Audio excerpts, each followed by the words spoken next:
Hello guys, welcome to my channel. दोस्तों, आज की वीडियो में सीजीएल एग्जाम 2023 टीयर 2 के अंदर पूछे गए मैथ्स के सारे सवालों को हम लोग सॉल्व करने वाले हैं। तो जैसा कि आपको पता है कि सीजीएल एग्जाम पेपर 1 के अंदर 39 शिफ्ट में पेपर हुआ था। तो इन सब का हम लोग मैथ्स का सोल्यूशन कर चुके हैं सेट के माध्यम से। और ये सारे सेट मैंने बना दिया एक प्लेलिस्ट, आप वहां जाकर के देख सकते हैं। बिल्कुल आसान भाषा में सबसे अच्छा हमने सोल्यूशन दिया है मैथ्स का। ठीक है, तो इसमें हम लोग करेंगे मेंस का सॉल्यूशन। आप यहाँ पे देख सकते हैं कि 26 अक्टूबर को पूछा गया पेपर है ये। ठीक है, और ये जो वेन्यू का नाम है आप देख सकते हैं, Arya institute of engineering and technology, यहाँ पे पेपर हुआ था। ठीक है, सो हम लोग शुरुआत करते हैं मैथ्स का। आइए बढ़ते हैं। पहला सवाल आपके सामने लिखा हुआ है, तो 2 पेंसिल और 3 पेन की जो कीमत है 55 रुपया है, तथा 7 पेंसिल और 2 पेन की जो कीमत है 65 है, तो आपको एक पेन और एक पेंसिल का जो कीमत है वो बतानी है। इसका बेस्ट तरीका क्या होता है कि आप जैसे मान लीजिए पेंसिल को हमने x मान लिया, इसको हमने y मान लिया, तो आप कह सकते हैं कि 2x plus 3y is equal to 55। ठीक वैसे हम बोल सकते हैं 7x plus 2y is equal to 65। अब किसी एक को हम क्या करेंगे, रिमूव करेंगे x या y को। तो यहाँ पे ऑप्शन नहीं है कटने वाला, मैं क्या कर लूंगा, 3 और 2 यहाँ पे लिखा हुआ है, तो क्यों ना हम इसको 2 से मल्टीप्लाई, इसको हम 3 से मल्टीप्लाई करेंगे और दोनों को हम कर देते हैं माइनस। इससे फायदा क्या होगा कि 3 गुणा 6 y और 2 3 6 कट जाएगा। ठीक है, तो यहाँ बचेगा क्या, 4 और 21 माइनस करेंगे तो बचेगा -17x, और ये बन जाएगा 110 माइनस 195 यानी कि -85। यानी मैं कह सकता हूँ कि जो x की वैल्यू आ चुकी है वो है कितनी, 5 के बराबर। ठीक है, अगर हम x की वैल्यू किसी एक में पटक देंगे तो 10 हो जाएगा ये, तो 55 माइनस 10 यानी कि 45, यानी y की वैल्यू जो आ चुकी है वो आ चुकी है 15। अब आप चेक कर लीजिए कि x मैंने माना किसको था, ये था पेंसिल का वैल्यू, और ये हमने माना किसको है, पेन की वैल्यू। आपसे क्या पूछा कि दोनों का सम बता दीजिए, यानी कि 20 रुपया इस सवाल का आंसर होगा। तो पहला सवाल आसान से हम लोगों ने शुरुआत की है, आगे बढ़ते हैं नंबर 2 के पास चलते हैं। ठीक है, ये सवाल लिखा हुआ है भाई कि 11p9q4 24 से डिविजिबल है, तो pq का अधिकतम संभावित मान आपको निकालना है, मैक्सिमम पॉसिबल वैल्यू वो क्या हो सकता है। ठीक है, तो मुझे एक बात बताओ, अगर कोई संख्या 24 से डिविजिबल है, मतलब मैं कह सकता हूँ कि वो 8 से भी कटेगा और 3 से भी कटेगा। तो 8 से निकालने के लिए लास्ट 3 डिजिट चेक करना पड़ेगा, और 3 से चेक करने की डिविजिबिलिटी चेक करने के लिए उसका डिजिट सम निकालना पड़ेगा। तो हम एक काम करते हैं, पहले 8 वाला चेक कर लेते हैं। तो आप बताएंगे 9q4 अंतिम 3 डिजिट हुआ, मतलब मैं कह सकता हूँ कि सॉरी, यहाँ पे क्या लिखा हुआ, 9q4। ठीक है, 9q4, तो q का वैल्यू क्या क्या हो सकता है। तो अगर आप काटेंगे 8 से, तो 8 एकम 8, यहाँ पे 1 बचेगा, यानी 9 की जगह पे मैं यहाँ पे 1 भी लिख दो, कोई दिक्कत नहीं है। यहाँ 1q4 भी लिख सकते हैं। अब बताओ मुझे कि q का वैल्यू क्या क्या हो सकता है। हम वहाँ पे 1 2 3 4 5 6 7 8 9 रख सकते हैं, लेकिन किस किस वैल्यू पे ये 8 से कटेगी। तो आप देखेंगे अगर 0 रखते हैं, 0, तो 8 2 4 यानी 0 पे कट जाएगा। जब भी इस 3 डिजिट के अंदर अगर बीच वाली वैल्यू 0 पे कट रही है, तो 1 2 तीसरा चौथा फिर जो है ना 8 से कटेगा। फिर ये 1 2 3 4, फिर ये 8 रखने पर भी 8 से कट जाएगा। आप चाहो तो चेक कर लो। मतलब मैं कह सकता हूँ क्यू का वैल्यू 0 भी हो सकता है, 4 भी हो सकता है और 8 भी हो सकता है, जब ये 3 डिजिट 8 से कटे। यानी आपसे कह रहा है कि मैक्सिमम निकालना है, मतलब यहाँ पे क्यू का मैक्सिमम वैल्यू मैं ले सकता हूँ 8 के बराबर। इतना क्लियर है? ओके। अगर इतना क्लियर हो गया तो एक और काम कर लेते हैं फटाफट। वो हम क्या कर सकते हैं, आप देखो जरा। अगर मैं बोलूं कि इसका डिजिट सम कितना होगा, बताओ डिजिट का सम कितना होगा। क्योंकि 3 से भी कटवाना है ना, तो हम बोल सकते हैं कि 1 और 1 2, 2, और ये 9 तो कट रहा है, तो 9 को छोड़ दो आप। 2 और 4 कितना होता है, 6। 2 और 4 6 हो सकता है। मतलब पी और क्यू की वैल्यू क्या क्या हो सकती है, अगर ये 6 प्लस पी क्यू है। ठीक है, तो मुझे एक बात बताओ, अगर 6 भी हमारा 3 से कट रहा है, अगर 6 भी हमारा 3 से कट रहा है, तो हम कह सकते हैं कि पी और क्यू का जो वैल्यू होगा, पी प्लस क्यू का, वो 3 का मल्टीपल होगा। 3 का मल्टीपल होगा। ठीक है, तो 3 का मल्टीपल होगा, और मुझे पी और क्यू का अधिकतम मान अगर लेना है, तो क्यू और पी का मैक्सिमम वैल्यू कितना हो सकता है, 9 और 9, क्योंकि एक डिजिट है, यानी मैक्सिमम वैल्यू कितना होगा, 18। लेकिन आपको पता है क्यू का वैल्यू 8 से बड़ा नहीं है, 8 तो मैक्सिमम है। मतलब अगर यहाँ पे 8 करेंगे हम, तो 9 8 17, ये तो कटने वाला है नहीं 3 से, यानी इसका मतलब पी की अवश्य वैल्यू 7 रही होगी। तब तो ये पूरा बन जाएगा 15, क्योंकि 18 के बाद 15 ही तो आएगा जो 3 से कटेगा। यानी इन दोनों का सम कितना होना चाहिए 15। और अगर Q 8 है तो P की वैल्यू 7 होनी चाहिए। मतलब मैं कह सकता हूँ कि P और Q का जो मल्टीपल होगा 8 गुणा 7 यानी कि 56। तो एक बढ़िया सवाल, 2 नंबर सवाल। ठीक है, उम्मीद करते हैं कि आपको समझ आया होगा। ठीक है, एवरी पॉइंट इज क्लियर। आगे बढ़ते नंबर 3 के पास चलते हैं। निम्नलिखित का मान ज्ञात कीजिए। बढ़िया सवाल, आइए करते हैं। अगर मैं इसको देखूं तो यहाँ भी 2 डेसिमल के बाद, यहाँ भी 2 डेसिमल के बाद, 2 डिजिट के बाद डेसिमल है, यहाँ भी और यहाँ भी। तो क्यों डेसिमल को हम रिमूव कर देते हैं हमेशा के लिए। तो आप देखेंगे यहाँ पे अगर मैं सबको एक साथ लिखूंगा तो ये बन जाएगा 124, ये बन जाएगा 279 और बाई 264 और इंटू 594 लिख सकते हैं। आज जरा हम काटते हैं तो 4 से ये भी कट रहा है, 4 से ये भी कट रहा है। ठीक है तो आज जरा हम काटते हैं 4 से, तो कितने से कट जाएगा, 4 गुणा 6, फिर 4 गुणा 6, ये कट जाएगा आपका 4 से। 4 एकम 4 3 12, 4 एकम 4। ठीक है, फिर यहाँ पे अगर आप देखेंगे तो 6 से कटेगा क्या, नहीं, 9 7 16 2 18 यानी कि 9 से ये वाला कट रहा है। 9 5 14 4 18 भी 9 से कट रहा है। मतलब मैं कह सकता हूँ 9 से अगर काटोगे तो 9 3 27, 9 एकम 9, ये कट जाएगा। 9 6 54, फिर 5 और 4 यानी कि 9 6 54। मतलब मैं कह सकता हूँ 31 दो है तो एक बाहर निकाल लो और 6 दो है तो एक बाहर निकालो, यानी कि इस सवाल का आंसर है। आसान सवाल, आसान सवाल। ठीक है, नंबर 4 के पास चलते हैं। टास्क की एक गड्डी से प्रतिस्थापन के साथ एक के बाद एक 3 पत्ते निकाले जाते हैं। पहला पत्ता गुलाम, दूसरा जो है काला पत्ता है, ब्लैक कार्ड बोलते हैं, और तीसरा पत्ता सम संख्या वाले पत्ता होने की प्रायिकता क्या है। तो आपको पता है किसी भी अगर बात करूं तो 52 होते हैं ना, 52, जिसमें 26 होते हैं ब्लैक और 26 होते हैं रेड।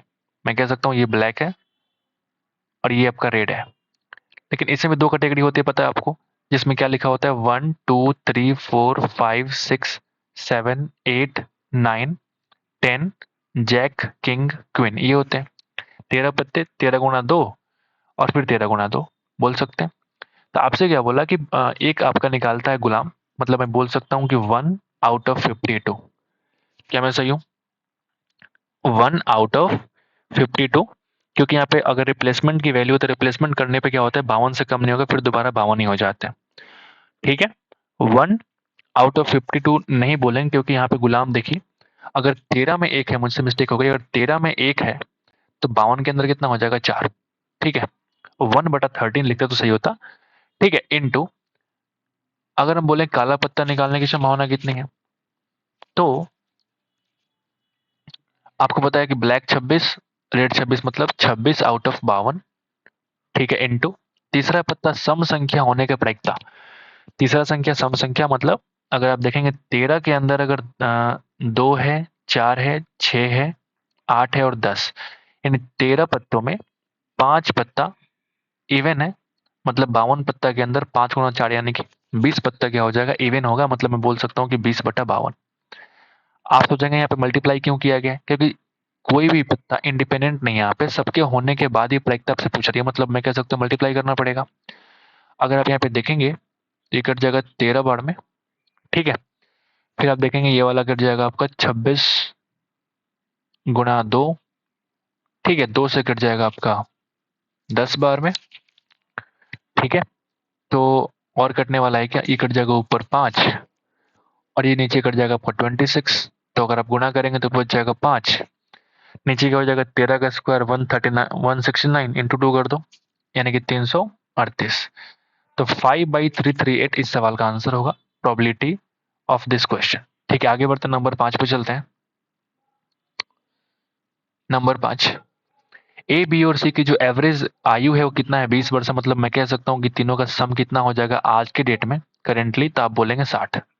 ठीक है, ये क्या है, अभी का एज है, मतलब एक करंट एज की बात कर रहा हूँ। ठीक है, करंट एज। ठीक है, आगे बढ़ते हैं, क्या बोलते हैं, 2 वर्ष पहले ए और बी की आयु का योग। अच्छा, 2 वर्ष पहले अगर बात करूं मैं, 2 ईयर अगर मैं बैक जाऊं, तो आप मुझे बताओ इन तीनों का सम कितना रहा होगा। इन तीनों का सम रहा होगा 2 3 6 कम कर देने के 54 ईयर्स रहा होगा। लेकिन सवाल क्या बोलता है कि ए और बी की आयु का योग सी के 6 अधिक है। मतलब 2 वर्ष पहले की कहानी में ए और बी का जो आयु था उस सी की आयु से 6 ज्यादा था। ठीक है ना। तो मैं यहाँ पे क्या कह सकता हूँ, अगर दोनों को मैं माइनस कर दूं, आप देखो इधर, इन दोनों को मैं माइनस कर दूं तो आप देखेंगे ए और बी कट जाएगा, यानी सी को इधर ले आओ, मतलब मैं कह सकता हूँ कि 2c की वैल्यू कितनी आ जाएगी 48, यानी कि सी की वैल्यू कितनी आ गई 24। सी की वैल्यू आ गई 24। तो आपसे क्या पूछ रहा है कि सी की वर्तमान आयु ज्ञात करें। तो अगर ये 2 साल पहले हमने क्या किया कैलकुलेट, 2 साल पहले अगर 24 है तो वर्तमान में कितना हो जाएगा 2 साल प्लस, यानी कि 26 सवाल का आंसर है। ठीक है, आगे बढ़ते हैं, नंबर 6 पे चलते हैं। हाँ, 150 मीटर चौड़ी एक सड़क, दोनों ओर समान ऊंचाई वाले दो खंभे लगे हुए। ठीक है, आपसे क्या बोला कि एक 150 मीटर का चौड़ा रास्ता है, ये आपका 150 मीटर है, और दोनों समान ऊंचाई का खंबा है, मतलब एक यहाँ पे खंबा एक यहाँ पे खंबा। ठीक है, कोई दिक्कत नहीं। इन खंभों के बीच सड़क से एक बिंदु से खंभों का जो उन्नयन कोण है वो x डिग्री और y डिग्री है। तो अगर कहीं पॉइंट एक मान लेते हैं बीच में, इस प्रकार है कि tan x की वैल्यू 2/5 और tan y की वैल्यू 3/5। ठीक है, tan x की वैल्यू 2/5 और tan y की वैल्यू 3/5। ठीक है, अगर मैं यहाँ पे मान लेता हूँ कि ये पॉइंट तुम्हारा यहाँ पे है, अगर ये पॉइंट तुम्हारा यहाँ मान लूँ मैं यहाँ पे, ठीक है, तो यहाँ से एक उन्नयन कोण बनाओ, एंगल ऑफ एलिवेशन। ठीक है, और यहाँ से भी एक एंगल ऑफ एलिवेशन बनाइए। अगर ये x डिग्री है और ये एक y डिग्री है अकॉर्डिंग टू क्वेश्चन, तो आपसे क्या हो रहा है कि tan x की वैल्यू जो है ना वो 2/5 है, यानी कि अगर ये 2 है तो ये तुम्हारा 5 है p/h, और tan y की वैल्यू 3/5 है, क्योंकि अगर ये 3 है तो ये वाला 5 है।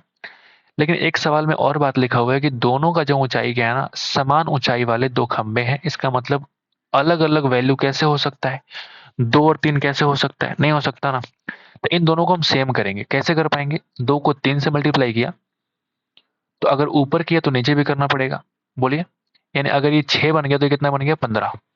ठीक वैसे ही इसको अगर हम 2 से मल्टीप्लाई करते हैं तो इसको भी 2 से करना पड़ेगा, यानी अगर ये 6 बन गया तो ये बन गया 10। अब दोनों की हाइट क्या हो गई, 6 6 सेम हो गई ना। अब मुझे एक बात बताओ, अगर ये 2 और 5 है तो 10 लिख सकते हैं, 5 और 3 को 15 लिख सकते हैं, और जरा लिखते हैं, ये अगर ये 15 है, ये तुम्हारा 10 है, तो 10 और 15 यानी कि 25 की वैल्यू है कितनी 150। 25 की वैल्यू है कितनी 150। तो आपसे पूछ रहा है कि 6 की वैल्यू बताओ, खंबे की हाइट क्या होगी, यानी एक की वैल्यू कितनी हो जाएगी 6 के बराबर, यानी 6 की वैल्यू 6 गुणा 6 यानी कि 36 मीटर हो इस सवाल का आंसर। ठीक है, बढ़िया सवाल, ट्रिक से हम लोगों ने फटाफट कर लिया। आगे बढ़ते हैं, नंबर 7 के पास चलते हैं। एक ठोस घन जिसके कोर की लंबाई कितनी है 48 सेंटीमीटर। आपको पता है क्यूब ऐसा होता है ना, क्यूब, ठीक है, जिसका सारे किनारे को हो साइड को हो सब क्या होते हैं इक्वल होते हैं, बोल सकते हैं ना। ठीक है, तो प्रत्येक कोर की लंबाई दे रखी है 48 सेंटीमीटर। इसको पिघलाते हैं और पिघले हुए घन से बिना किसी अपव्यय के एक समान ठोस घन जिसमें से प्रत्येक का आयतन 64 सेंटीमीटर क्यूब है बनाए जाते हैं। तो ऐसे कितने छोटे घन प्राप्त होंगे, तो बहुत आसान सवाल है। आप देख रहे हैं कि प्रत्येक कोर की लंबाई पहले थी 48, इसके बाद छोटे छोटे घन में इसको पिघला के बनाए जाते हैं। ठीक है, और प्रत्येक का वॉल्यूम दे रखा है 64 सेंटीमीटर क्यूब। अगर वॉल्यूम 64 है मतलब कि साइड कितना रहा होगा, तो आप बोलेंगे 4 सेंटीमीटर। यहाँ पे 4 साइड है, यहाँ पे 48 साइड है, इसका मतलब रेशियो कितना है, तो आप बोलेंगे 4 से कट जाएगा 12:1। ये तुम्हारा साइड रेशियो है। अगर साइड रेशियो इतना है तो मैं कह सकता हूँ कि मल्टीप्लीकेशन कितना हो जाएगा, क्यूब का मल्टीप्लीकेशन है, मतलब मैं कह सकता हूँ कि 17 to 8 गुना, या फिर मैं कह सकता हूँ कि इतने अलग अलग छोटे छोटे क्यूब्स मिलेंगे। 12 का क्यूब करेंगे 1728, इतने क्यूब आपको निर्माण होंगे। ठीक है, बाकी आप अगर करना चाहें तो ऐसे भी कर सकते हैं कि 48 का cube is equal to n number of times into 4 का क्यूब। आप यहाँ से निकालेंगे तो n की वैल्यू कितनी आ जाएगी 12 का क्यूब, जो कि 1728 नंबर होंगे। ठीक है, आगे बढ़ते हैं, नंबर 8 पे चलते हैं। आसान सवाल था वो, हम तो टाइम ज्यादा दे दिया उसको। विपिन किसी यात्रा की एक तिहाई दूरी 30 किलोमीटर पर आवर की चाल से और शेष दूरी जो है 40 किलोमीटर पर आवर की चाल से अगर तय करता है, तो यदि उसे पूरी यात्रा पूरे करने में 12 घंटे लगते हैं तो कुल दूरी ज्ञात करें। ठीक है, एक तिहाई दूरी, हमने क्या बोला कि एक तिहाई अगर दूरी की बात करें, टोटल डिस्टेंस को हम मान लेते हैं 3D। इससे क्या होता है डेसिमल वगैरह में आने का क्या बोलते हैं टेंशन खत्म हो जाता है, डिस्टेंस मान लिया हमने 3D, तो एक तिहाई यानी कि डी को तय करता है 30 किलोमीटर पर आवर की चाल से, और बाकी जो 2D है वो तय करता है 40 किलोमीटर की चाल से, और इन सब में टाइम लगता है कितना, 12। ठीक है, तो आप यहाँ से डी कॉमन निकाल सकते हैं। नीचे से आप 10 कॉमन निकाल लो तो क्या बचेगा, यहाँ बचेगा आपका 4। ठीक है, और यहाँ बचेगा 3 दूना 6, और ये बच जाएगा 4 तिया 12, और इधर हो जाएगा 12। तो यात्रा की कुल दूरी निकालनी है। ठीक है, तो आओ जरा सॉल्व कर लेते हैं। आओ जरा सॉल्व करें। यहाँ से डी का वैल्यू कितना हो जाएगा, ये 10 बनेगा, नीचे बनेगा 12, तो ये 10 से ये वाला 10 खत्म हो जाएगा। बोलिए, मतलब मैं कह सकता हूँ कि डी की वैल्यू 12 गुना 12। अब कौन तो कह रहा है कि 144 इसका आंसर होगा? नहीं, क्यों नहीं होगा? कि हमने डिस्टेंस माना कितना है, 3D। ये तो सिर्फ डी की वैल्यू आई है, मतलब 3D की वैल्यू कितनी हो जाएगी, 144 इंटू 3, यानी कि 432 किलोमीटर हो, मीटर हो, what ever. This is the required answer. ठीक है, आगे बढ़ते हैं, नंबर 9 के पास चलते हैं। किसी टावर के सिर से 10 मीटर ऊंची बिल्डिंग के शीर्ष का और्नमन कोण का मतलब हुआ कि एंगल ऑफ, क्या बोलते हैं, एलिवेशन होता है एक तरफ नीचे से ऊपर, और ऊपर वाले मैं भूल रहा हूँ, जो भी है। ठीक है, और्नमन कोण, तो यहाँ 10 मीटर तुम्हारा, ये तुम्हारा 10 मीटर है बिल्डिंग, और ऊपर एक शीर्ष पे एक टावर है, तो यहां से आपने एंगल ऑफ एलिवेशन गिराया इसके माथे पे, तो ये कितना बनाएगा फर्श के साथ, आप बताओ। ये एंगल होता है, या तो आप ऐसे बोल सकते हो कि एंगल ऑफ ऑर्नमन कोण जो है ये तुम्हारा कितना है, 60, तो ये वाला एंगल भी कितना होगा, 60 के बराबर। ठीक है, तो क्या बोलता है कि टावर और बिल्डिंग के बीच की दूरी 50√3 है, मतलब यहां से जो डिस्टेंस है वो 50√3 है, तो ये वाला भी कितना होगा, 50√3। ठीक है, तो अगर ये 10 है तो ये भी हमारा 10 मीटर ही होने वाला है। तो आपसे क्या पूछता है कि टावर की ऊंचाई ज्ञात करो, मतलब आपको यहां से लेकर के यहां तक की वैल्यू फाइंड आउट करनी है, तो मुझे बस सिर्फ ये निकालना है। अगर ये 60 है तो ये वैल्यू कितनी हो जाएगी, 30 के बराबर। अगर 30 के सामने तुम्हारा 50√3 है, तो 60 के सामने कितना हो जाएगा, 50√3 गुना √3, यानी कि 150 मीटर। तो पूरी की लंबाई कितनी हो जाएगी, 160 मीटर। आसान सवाल था। आगे बढ़ते हैं, नंबर 10 के पास चलते हैं। आप देखते हैं कि इस सिर पैर वाला सवाल है। तो पार्क में बंदरों की संख्या ज्ञात करें। जब बंदरों की संख्या निकालनी होती है तो आपको पता है कि बंदर के 4 पैर होते हैं, तो 4 निकालना है, 2 से मल्टीप्लाई करेंगे, यानी कि 54 गुना 2 कितना होता है। अगर आपको निकालना है बंदरों की संख्या, मतलब मंकीज निकालने हैं, ठीक है, तो 4 निकालना है, 2 से मल्टीप्लाई करो, यानी कि कितना हो जाएगा, 108। 108 और 148 का अंतर कितना हो जाएगा, 40, और 4 और 2 में अंतर कितना होता है, 2 का, यानी कि 20 इस सवाल का आंसर है। ये सवाल बहुत ट्रेडिशनल, बहुत पुराना, बहुत आसान। ठीक है, आगे बढ़ते हैं, नंबर 11 पे चलते हैं। आपने पूछा कि पी और क्यू का रेशियो दे रखा है, क्यू आर का रेशियो है, तो आप देखेंगे यहाँ पे क्यू की वैल्यू है 4 के बराबर, और यहाँ भी क्यू की वैल्यू है 4 के बराबर, मतलब कुछ भी करना नहीं है, आप आराम से पी क्यू आर लिख सकते हैं डायरेक्टली, 3, 4 और 7। अब रेशियो का समेशन का रेशियो निकालना है, कुछ खास है ही नहीं इसमें, आराम से आप जोड़ सकते हैं। पी प्लस क्यू की वैल्यू है कितनी, तो आप बोलेंगे 7, क्यू प्लस आर 11, और आर पी 10। पता नहीं ये सवाल मेंस में क्यों आ गया इतना आसान। आगे बढ़ते हैं। एक वृत्त की जीवा अगर 20.5 सेंटीमीटर है, तो वृत्त की त्रिज्या क्या होगी। आप मुझे एक बात बताओ, अगर मैं यहाँ पे बोलूं, अगर वृत्त की जीवा 20 है, तो वो 20 क्या क्या हो सकता है, वो 20 यहाँ भी हो सकता है, जीवा को बोलते हैं ना कॉर्ड। ठीक है, ये 20 यहाँ भी हो सकता है, 20.5 यहाँ भी हो सकता है, लेकिन मैक्सिमम जो वैल्यू होगी, मैक्सिमम वो यहाँ हो सकता है, मतलब एक डायमीटर हो सकता है। मतलब मैं कह सकता हूं कि अगर यहाँ हुआ इस केस में, तो रेडियस ये और ये भी रेडियस, यानी 2r की 2r का, ठीक है, मतलब मैं कह सकता हूं यहाँ पे थोड़ी देर के लिए कि अगर जीवा 20.5 है,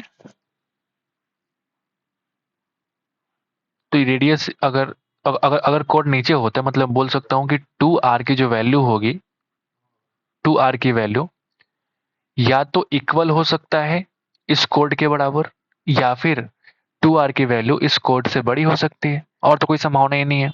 मतलब इक्वल होगी या बड़ी होगी इस कोड की लंबाई से, यानी कि 20.5 से, मतलब मैं कह सकता हूँ कि आर की वैल्यू बड़ी होगी या इक्वल होगी 10.25 से। ठीक है, ये भी एक आसान सवाल ही था, मुश्किल नहीं था। आगे बढ़ते हैं। नंबर इतने का एवरेज दे रखा है 11, तो y का मान क्या है? पता नहीं, आसान सवाल पूछने का मतलब क्या बनता है मेंस के पेपर में। आप देख सकते हैं तीनों का अगर एवरेज है 11, मतलब मैं कह सकता हूँ कि तीनों का सम कितना होगा 33 is equal to 25 plus 46 plus Y. Y की वैल्यू फटाफट निकाल लो खुद से, जो कि 38 के बराबर ही आने वाला है, कुछ खास इस सवाल में है नहीं।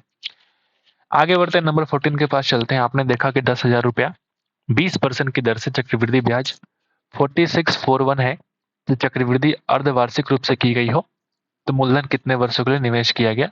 जैसे आपने देखा 4641, कुछ दिमाग में आया, अच्छा 46.41%, ये तो 10% को 4 बार सक्सेसिव करने से आता है, बोलिए ना। यानी मैं कह सकता हूँ कि 10% चक्रवृद्धि ब्याज से अगर 4 बार किया जाए 4 सालों के लिए, तो इतना इंटरेस्ट बनता है। और यहाँ देख करके पता लग गया। तो आपसे पूछा कि अर्धवार्षिक रूप से की गई हो, मतलब कि अगर 20% है तो रेट कितना हो जाएगा 10, और अर्धवार्षिक होने का मतलब टाइम कितना हो जाएगा 4 बार। अगर 2 साल लिया मैंने तो 4 बार हो जाएगा, तो 4 का आधा कितना हो जाएगा 2 साल। इस सवाल का आंसर होगा। 10% को अगर 3 बार करेंगे तो कितना हो जाएगा 33.1%, 2 बार किया तो 21%, एक बार तो 10 ही होता है, और 4 बार किया तो 46.41%। तो this is a fundamental question जो कि हम लोगों ने बहुत बार कर रखा है पेपर में। प्रीवियस ईयर सोल्यूशन का आप प्रैक्टिस की बात करो, चाहे ऐसे जो आप प्रैक्टिस करते हैं, ये सवाल बार बार आते हैं। ठीक है, तो बहुत ही आसान सवाल था। आगे बढ़ते हैं, नंबर 15। हाँ, ये देख के थोड़ा बढ़िया लग रहा है। एक कंटेनर में क्या होता है कि स्पिरिट और पानी का जो 80 लीटर मिश्रण है। अच्छा, तो अगर मैं ये बोलूं भाई कि तुम्हारा स्पिरिट है और ये तुम्हारा वाटर है, 80 लीटर मिश्रण पे लिखते हैं क्या क्या दिया हुआ है। ठीक है, तो 7:9 का रेशियो है, मतलब ये स्पिरिट अगर 7 है तो ये है 9, ये है 9 बोल सकता हूँ इस मिश्रण का। और एक और बात लिखा हुआ है कि टोटल है कितना मिश्रण 80 लीटर। ठीक है, टोटल है। इस मिश्रण का 20 लीटर क्या करता है दूसरे कंटेनर में स्थानांतरित कर देता है, फिर कंटेनर बी में, फिर कंटेनर ए में क्या करता है 20 लीटर पानी को भर देता है। अच्छा, यहां से पहले बीज निकाला और किसी और में डाल दिया। जैसे मान लिया हमने कोई बर्तन ले लिया, हमने ऐसे करके एक बर्तन ले लिया हमने, तो आपसे क्या बोला कि यहां से बीज निकाला और बीज यहां डाल दिया, लेकिन ये मिश्रण की बात कर रहा है, ये मिश्रण की बात कर रहा है। फिर इस मिश्रण में क्या करता है 20 पानी भर देता है पुराने वाले में, और फिर से 32 लीटर निकाल करके दोबारा क्या करता है बी में डाल देता है। बहुत बढ़िया सवाल होने वाला है। ठीक है, पहले 20 निकाल डाल दिया, फिर 32 निकाल के डाल दिया। अब कंटेनर बी में क्या करता है मिश्रण में पानी और स्पिरिट का अनुपात ज्ञात करें। बहुत बढ़िया सवाल। बी के मिश्रण में पानी और स्पिरिट, और यहाँ दिया स्पिरिट और वाटर, मतलब यहाँ अपोजिट पूछ रहा है आपसे। ऑप्शन भी है क्या अपोजिट? अरे भाई साहब क्या बात है। तो कितने लोग तो कंफ्यूजन के चक्कर में क्या करेंगे, आंसर मार देंगे गलत। ठीक है, आपको ऐसा नहीं करना, पहले पढ़ना है कि पहले क्या पूछ रहा है, पानी पूछ रहा है कि पहले स्पीड पूछ रहा है। ठीक है, आइए तो सॉल्व करते हैं हम।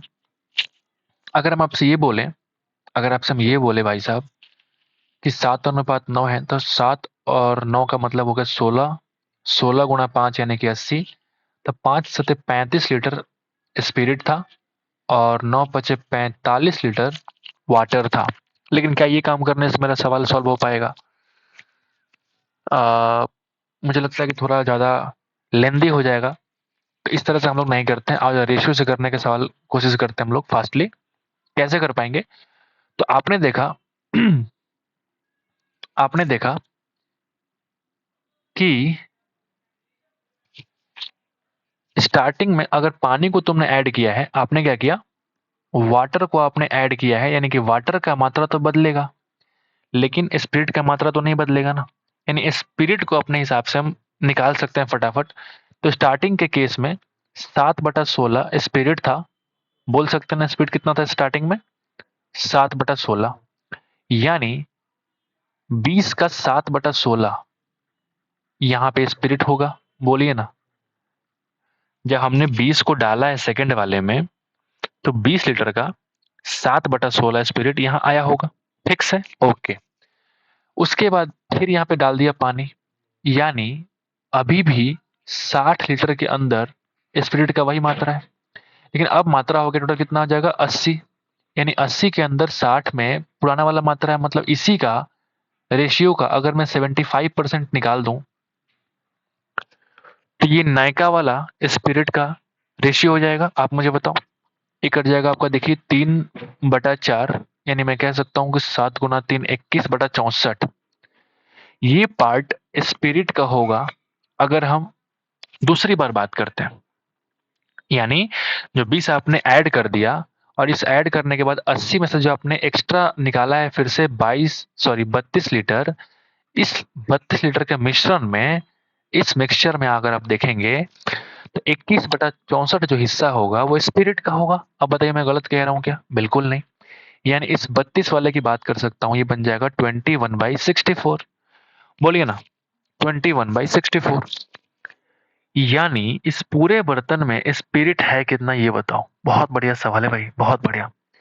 इस पूरे बर्तन में स्पिरिट है कितना? अगर मैं सिंपल आपसे ये पूछूं कि क्वांटिटी ऑफ, क्या पूछूं मैं? क्वांटिटी ऑफ स्पिरिट, अच्छे सवाल को थोड़ा टाइम देना चाहिए। स्पिरिट इन, ये तुम्हारा बी मान लिया हमने, स्टार्टिंग तो उधर था। In container B, in container B तो कितना हो जाएगा? 20 का 7/16 और 32 का 21/64। अगर आपको रेशियो निकालना है तो 20 और 32 को रखने के बजाय आप यहाँ पे रेशियो निकाल सकते हैं। 4×5 = 20, 4×8 = 32। यानी मैं कह सकता हूं कि 5 × 7/16 प्लस 8 × 21/64, और ये है हिस्सा कितने में? तो 8 और 5 13 में। बोलिए कि नहीं होगा क्या? बहुत बढ़िया सवाल, बहुत बढ़िया सवाल। ठीक है, आगे बढ़ते हैं। ये बोलेंगे 7×5 = 35/16 प्लस ये बन जाएगा आपका 8 × 8, यानी कि 21/8 और बटा 13। आओ जरा लिखते हैं। तो बन जाएगा कितना? नीचे एलसीएम हो जाएगा 16, तो 35 और 42 कितना हो जाएगा? 77। और ये 16 और नीचे है 13, यानी कि कितना हो जाएगा? 16 160 और 40 10 208। ये तुम्हारा आने वाला है। ये है क्या? स्पिरिट। दिस इज स्पिरिट का हिस्सा। अगर मुझे एक बात बताओ, अगर टोटल हिस्सा 208 है, उसमें अगर स्पिरिट तुम्हारा 77 है, तो पहले आपको निकालना है पानी स्पिरिट। तो आओ जरा यहाँ लिखते हैं वाटर, यहाँ लिखते हैं स्पिरिट। स्पिरिट तो मालूम है कि 77 है, 208 में से कम करेंगे, 208 में से अगर 77 कम करेंगे तो ये बन जाएगा आपका 131। सो बहुत बढ़िया सवाल और बहुत बढ़िया सॉल्यूशन भी। ठीक है, हमने पूरी कोशिश की आपको समझाने की, उम्मीद करते हैं कि आपको समझ में आ गया होगा। तो ऑप्शन नंबर 1 भी आपको दिख रहा है ऐसा ही, लेकिन आपको कंफ्यूज नहीं होना है, पहले पानी का लिखना है फिर लिखना है आपका स्पिरिट का। ठीक है, उम्मीद करते हैं कि ये बढ़िया सवाल है आपके हिसाब से भी, मेरे हिसाब से भी। तो आगे बढ़ते हैं, नंबर 16 पे चलते हैं। एक समबाहु त्रिभुज है एबीसी, एक वर्ग बीसीडीई के ऊपर स्थित है। ये तो आसान सवाल है, बहुत बार पूछा गया है। ठीक है, आप देखेंगे बीसीडीई, जैसे ही बीसी देखा तो पता चल गया, क्या पता चल गया? कि ऊपर हमारा ऐसे, क्योंकि बीसी अगर बेस है तो ऐसे बना सकते हैं ट्रायंगल को, समबाहु त्रिभुज। अच्छा, अगर वर्ग है मतलब ये सारे क्या हो जाएंगे? इक्वल होंगे। अब चूंकि ऊपर का ट्रायंगल समबाहु है, मतलब ये साइड के बराबर भी ये साइड होगा, मतलब सारे साइड क्या होंगे? इक्वल होंगे। ठीक है। अच्छा, एक और बात, अगर ये समबाहु है तो ये भी 60 होगा, ये भी 60 होगा, और ये वाला भी 60 होगा। अगर ये वर्ग है तो पूरा 90, पूरा 90, पूरा 90 और पूरा 90। ए ई बी का 3 गुना और ई ए बी का सम निकालना है। ए बी है किधर? ए ई बी, आओ जरा देखते हैं ए ई बी किधर है। तो अगर आप देखेंगे ए बी तुम्हारा, सॉरी, ए बी तुम्हारा है किधर? ये वाला एंगल की बात कर रहा है। ए बी का 3 गुना, है ना? ए बी का 3 गुना और ई ए बी निकालना है। तो ई ए बी किधर है? ई ए बी। ठीक है, तो अगर ये 90 है ये वाला और ये 60 है, मतलब पूरा कितना हो जाएगा? 150। अब चूंकि दोनों साइड बराबर है तो आमने सामने का सम भी कितना हो जाएगा? 15। यानी इसका वैल्यू भी है 15 के बराबर, इसका वैल्यू भी है 15 के बराबर। इसको 3 से आप मल्टीप्लाई कर दो, जोड़ दो, यानी कि 45 और 15 कितना हो जाएगा? 60। उम्मीद करते हैं कि आपको समझ में आ गई होगी। आसान सवाल था, टाइम वेस्ट करने की आवश्यकता बिल्कुल भी नहीं है। ठीक है, थोड़ा होल्ड कीजिएगा। ओके, आगे बढ़ते हैं, नंबर 17 के पास चलते हैं। ठीक है भाई, ए और बी मिलकर एक कार्य को 12.5 दिन में कर सकते हैं। ये सवाल अगर किसी पेपर में ना आए तो ऐसा लगता है ना कुछ छूट रहा है।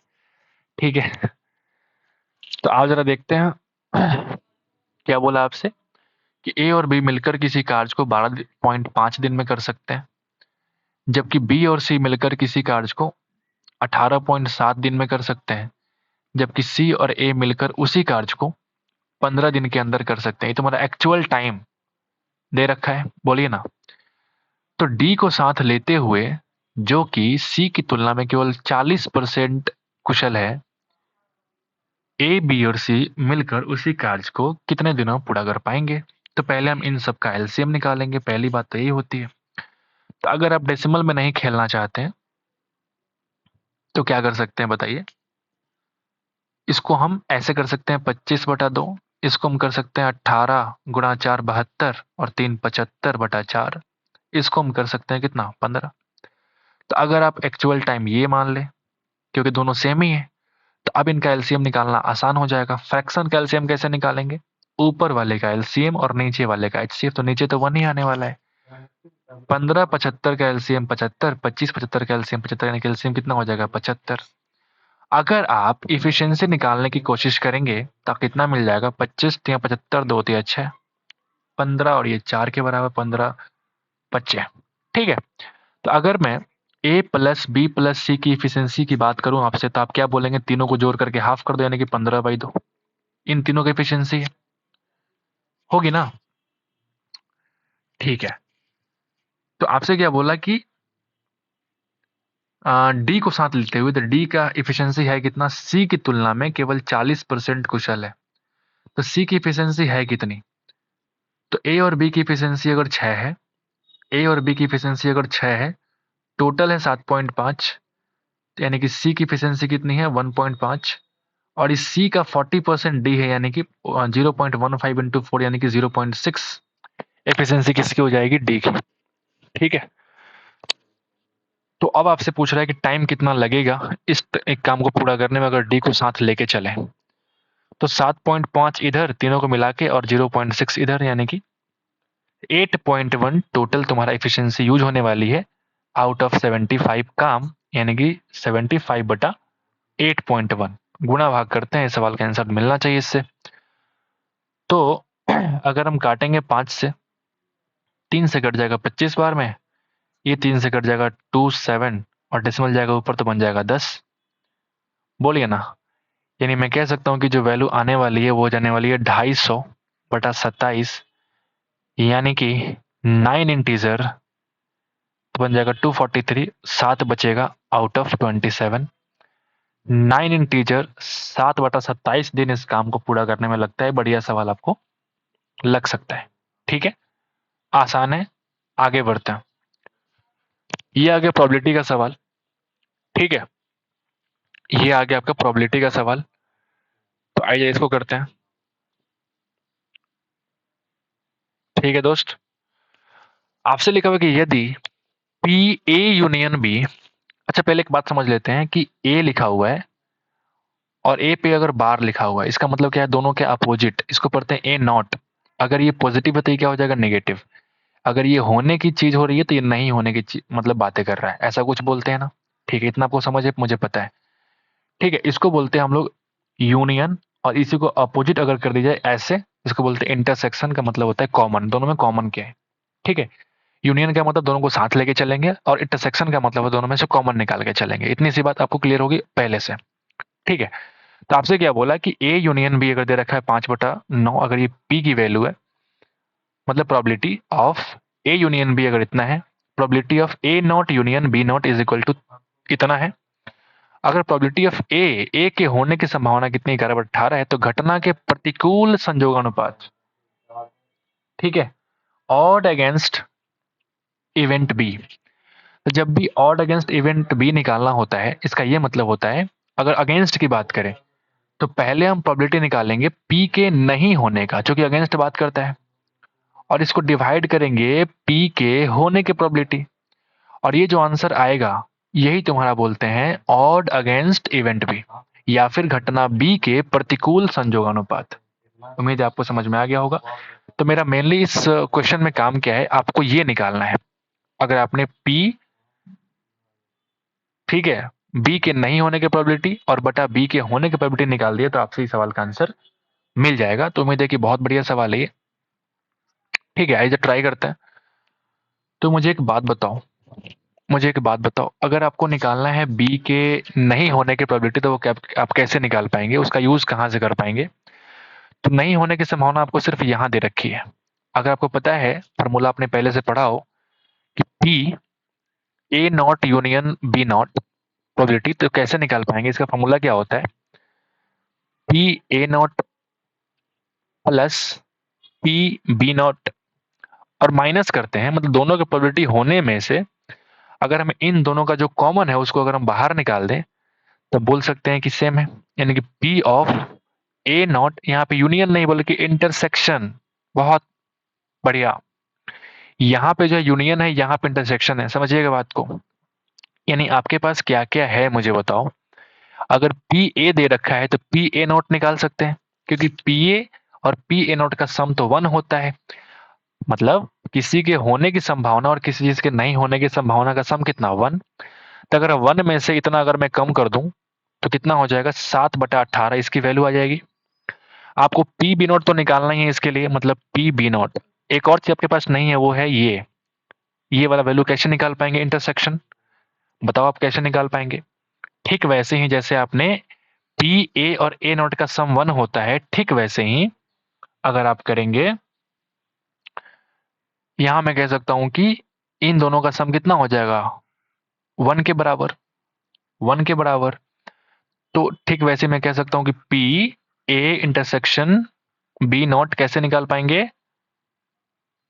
4/9 के बराबर हो जाएगा। मतलब यहां मैं लिख सकता हूं -4/9। ठीक है। थोड़ा सवाल कंफ्यूजिंग है, इंटरसेक्शन यूनियन ऐसे करके ए नॉट बी नॉट। ठीक है, अच्छा सवाल है ये। थोड़ा कंफ्यूजिंग भी है, दिमाग लगाएंगे नहीं तो फिर नहीं हो पाएगा। तो यहां मैं कह सकता हूं कितना हो जाएगा? यहां मैं कह सकता हूं भाई कितना हो जाएगा। अच्छा, इसका वैल्यू है क्या मालूम मेरे को? ये मुझे वैल्यू मालूम है ना। 13/27 यहाँ पे लिख दीजिए, 13/27। यानी कि 13/27 ये बन जाएगा आपका पी बी बार, और ये बन जाएगा 9×2 = 18, 4×2 = 8, यानी कि -1/18। क्लियर है ना? -1/18। अगर मैं इसको इधर ले आऊं तो यहाँ पे पी बी बार आपको मिलने वाला है, वो कितना हो जाएगा बताओ? तो आप बोलेंगे 13/27 प्लस 1/18, एलसीएम कितना हो जाएगा? 54। 13×2 = 26 और 1×3 यानी कि 29/54। ये क्या आ चुका है आपका? पी बी नॉट का वैल्यू। एक चीज तो मालूम चल गया आपको, अब निकालना है पी बी। ठीक है। तो अगर हम कितनी बार इसका इस्तेमाल कर चुके हैं कि किसी भी चीज का प्रोबेबिलिटी होने की संभावना और नहीं होने की संभावना का सम अगर 1 होता है तो यहीं से हम निकाल सकते हैं पीबी कितना हो जाएगा बताओ? एक में से इतना कम कर दो, 29/54, यानी कि वैल्यू कितना आएगा? 25/54। अब इन दोनों का वैल्यू को यहाँ रख दीजिए जो आपको रिक्वायरमेंट है। This is the required answer. ठीक है। तो आप मुझे बताओ पीबी बार कितना आ जाएगा? 29/54, और डिवाइड करोगे 25/54। तो काटो जरा इसको, 5454 खत्म, यानी कि 29/25 इस सवाल का आंसर है। तो बहुत बढ़िया सवाल, बहुत ही बढ़िया सवाल। ठीक है। इस सवाल को आप 2 बार 3 बार 4 बार जितनी बार चाहो रिवाइज कर लो। अगर इस तरह के सवाल आ रहे हैं तो ये मेंस के लिए एक डिजर्विंग क्वेश्चन आप कह सकते हैं। मेंस को डिजर्व करता है ये सवाल। ठीक है, या फिर उल्टा भी, वाइस वर्सा ही पॉसिबल है। ये सवाल मेंस को डिजर्व करता है और मेंस भी इस सवाल को डिजर्व करता है। दोनों ही पॉसिबिलिटी है इस सवाल के लिए, दोनों ही बढ़िया बात है। ठीक है, इसको आप मार्क कर लीजिए, दोबारा जरूर बनाइएगा। कंसेप्ट क्लियर हो जाएगा प्रोबेबिलिटी का। आगे बढ़ते हैं, नंबर 19 पे चलते हैं ना। वो 18 था ना? हाँ। तो नंबर हम 19 पे आ जाते हैं। ओके। एक समृद्ध घनाभ की लंबाई जो है, चौड़ाई जो है, ऊंचाई जो अनुपात दे रखा है भाई 6:3:2, इस घनाभ का संपूर्ण पृष्ठीय क्षेत्रफल अगर इतना है तो घनाभ का आयतन ज्ञात करें। अरे भाई साहब ठीक है ना, तो 6x 3x 2x मान सकते हैं। या फिर अगर मैं इस रेशियो को छोड़ दूं, थोड़ी देर के लिए भूल जाऊं, रेशियो को लेकर के अगर मैं संपूर्ण पृष्ठीय क्षेत्रफल निकालूं, टोटल सरफेस एरिया, तो कितना होता है 2 टाइम्स L इंटू बी, यानी कि 6×3 = 18 प्लस 3×2 = 6 प्लस 6×2 = 12। लेकिन सब में क्या होता है, x इंटू एक्स मल्टीप्लाई होता है, यानी कि एक्स स्क्वायर तो एक्स्ट्रा आने वाला था, और इसका वैल्यू है कितना, अब मुझे बताओ 1800। आओ जरा सॉल्व कर लेते हैं। 2 से कट जाएगा 9 बार में, यानी कि 900। 18 और 12 कितना होता है, 30 और 6 36, यानी कि एक्स स्क्वायर की वैल्यू आने वाली है 900/36, यानी एक्स की वैल्यू आने वाली है 30/6, यानी एक्स की वैल्यू आ गई 5 के बराबर। ठीक है, तो इस घनाभ का अगर आयतन निकालना है तो आओ जरा वॉल्यूम निकालें। वॉल्यूम निकालने के लिए L into B into H. L था 6:3:2 लेकिन हर एक रेशियो का वैल्यू कितना आया, 5 के बराबर, मतलब 5 का क्यूब हमको मल्टीप्लाई करना पड़ेगा। तो 6×3 = 18 × 2 36 × 125। बोलिए बोलिए कितना होगा, तो 125 × 6 यानी कि 750। 75 हमारा कैरी है, 375 और 75 कितना हो जाएगा 450, यानी कि 4500 इस सवाल का आंसर है। Centimetre cube is the volume. आगे बढ़ते हैं, आसान सवाल था। एक परीक्षा में 25 में से 15 विद्यार्थियों के द्वारा जो प्राप्त होता है अंक, वो 13 11 जो भी दे रखा है सामने है 24 है। आंकड़ों के इस समुच्चय में बहुलकों का गुणनफल ज्ञात करें। बहुलक का मतलब क्या होता है भाई, जो सबसे अधिक बार रिपीट हो रहा है उसी को तो बहुलक बोलते हैं ना भाई। तो मुझे बताओ, और गुणनफल निकालना मतलब एक से अधिक होगा, 2 होगा, 3 होगा, 4 होगा, सबको मल्टीप्लाई कर देंगे अगर बहुलक का संख्या एक से अधिक हुआ तो। ठीक है, तो आज जरा देखते हैं। 13 13 13 13 13 2 बार आया, 13 13 13 13 2 बार आया, 11 तो एक ही बार आया ना। ठीक है, पता नहीं इस तरह का सवाल क्यों पूछते हैं यार, इसमें है क्या सवाल में। 13 आपने देखा 2 बार आया, बाकी सब तो मुझे लग रहा है कि एक ही बार आया है, तो एक 13 आ गया। और भी कोई संख्या है कि जो 2 बार आया है, तो आप मुझे बताओ। 21 20 17 तो एक ही बार आया है। हाँ ये देखो 15 और 15 देख रहे हो, और भी है क्या, 11 12 13 14 नहीं, यानी कि 13 और 15 दोनों क्या है, इस सवाल के बहुलक है, तो इन दोनों का आपसे पूछ रहा है मल्टीप्लीकेशन, यानी कि 195 इस सवाल का आंसर है।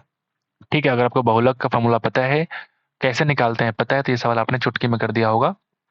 आगे बढ़ते हैं। 1/b-20/a का मान क्या होगा, तो पहले हम a को सॉल्व करेंगे, तो a minus B A plus B, यानी कि 5 2 7 8 5 13, यानी कि 83। गुना का डिफरेंस निकालेंगे तो 25 और 8 कितना हो जाएगा 33। ठीक है, बटा, ठीक वैसे ही अगर दौड़ेंगे तो 7 और 4 3 7 और 13 यानी कि 83, इंटू अगर डिफरेंस करेंगे तो बन जाएगा भाई 9, यानी कि a की वैल्यू कितनी आ रही है बताओ। ये काट लो आप, 3 से 3 बार में, 3 से 11 बार में, यानी कि a की वैल्यू आ चुकी है 11/3। आओ जरा b को हम चेक कर लेते हैं। अगर हम b को चेक करेंगे भाई, तो आओ बताओ, दोनों का सम कितना हो जाएगा 25 40 और 41, गुणा डिफरेंस कितना है तो बोलेंगे 11, फिर नीचे आ जाओ, दोनों का सम कितना हो जाएगा 71, क्या 56 60 70, हाँ 71, गुना डिफरेंस कितना है तो आप बोलेंगे 41। अच्छा, फिर से ये वाला इससे कट गया, यानी बी की वैल्यू भी आ गई 11/71, 11/71। अब मैंने जो 71 किया वो तो सही है ना, 5 1 6 6 5 11, ठीक है। तो आओ जरा फाइनल टच देते हैं इस सवाल को, और कैसे सॉल्व करेंगे तो आप बताइए। 1/b का मतलब हुआ इसका अपोजिट, यानी कि 71/11 माइनस 20/a, तो 20 और नीचे है 11/3, तो 3 को भेज दो ऊपर, यानी कि 71 माइनस 60/11, यानी कि 11/11 कट के हमारा 1 इस सवाल का आंसर। ठीक है, तो आसान सवाल, इतने आसान सवाल डिजर्व नहीं करता मेंस को। ठीक है, आज इसको हम सॉल्व करते हैं। तुम्हारा बोर्ड मास का सवाल है। बोर्ड मास का सवाल जब भी आए थोड़ा स्लो करो, रुक रुक के करो, गलतियां होने की संभावना बहुत ज्यादा होती है। तो अब आप देखेंगे कि अगर मैं इसको सॉल्व करूंगा इसको, तो ये वाला वैल्यू क्या हो जाएगा, अपोजिट चला जाएगा, ये वाला वैल्यू क्या जाएगा अपोजिट, यानी कि ये 45 जाएगा ऊपर, तो ये 15 से कट जाएगा 3 बार में, 3 जाएगा ऊपर, ठीक है। और 24 अगर नीचे आएगा बताओ, 24 कट जाएगा 12 से, यानी कि नीचे कितना आ जाएगा 2 के बराबर, ठीक है। मैंने ऊपर को नीचे पहले लिख दिया फटाफट गुना करने के लिए। अब मुझे बताओ 14 गुना 3 42, और 21 गुना क्या हो जाएगा 42, यानी कि 2 21 14 3 सब खत्म। इस पूरे की वैल्यू आ गई 1 के बराबर, ठीक है। आज इसको हम काटते हैं, ठीक वैसे ही 25 जाएगा ऊपर और 24 आएगा नीचे, मतलब अगर काटूंगा इसको तो 12 गुना 2 24 और 12 तिया 36। अगर 25 जाएगा ऊपर तो 5 पचे 25 और 5 नवे 45, 3 से कट जाएगा 3 बार में, यानी इसकी वैल्यू कितनी आगे बताओ 5/6 के बराबर। बीच में तो माइनस था। अच्छा, मल्टीप्लीकेशन अगर 1/6 से मल्टीप्लाई हो रहा है, मतलब मैं कह सकता हूँ कि 5/36 इस पूरे के बराबर। बोली बोली मैं अगर गलत तो नहीं कर रहा कुछ। प्लस ये है 1/8, -1 तो था ही, प्लस कितना हो जाएगा 27/36। उम्मीद करते हैं कि हमने ठीक ही किया है। तो अगर 1 + 8 में 27 + 36 अगर जोड़ दें तो कितना बन जाएगा बताइए। अच्छा ठीक है, मैं एक काम करता हूँ, एलसीएम निकाल लेता हूँ सबका। एलसीएम कितना हो जाएगा 72, 8 9 72 प्लस 5 गुना 2 माइनस कितना हो जाएगा 72 और प्लस 27 दूना 54। I think I am right. तो अगर आप देखेंगे तो सम कितना हो जाएगा इसका, 19 और 54 कितना हो जाएगा 73, क्या 50 60 70, हाँ ठीक तो है। तो 73 में से 72 कम किया तो कितना बन जाएगा 1, और नीचे है 72, यानी कि 1/72 इस सवाल का आंसर है। ठीक है, बोर्ड मास का सवाल, आसान सवाल था ये, कुछ भी आपको दिमाग लगाने की आवश्यकता नहीं पड़ी, सब कुछ आसानी से हो गया। एक व्यापारी जो है ना अपने विक्रय मूल्य, अपने माल का जो विक्रय मूल्य क्रय मूल्य से 42% अधिक एमपी करता है, मतलब 100 रुपए में सीपी किया तो उसका 142 क्या हो जाएगा भाई एमपी।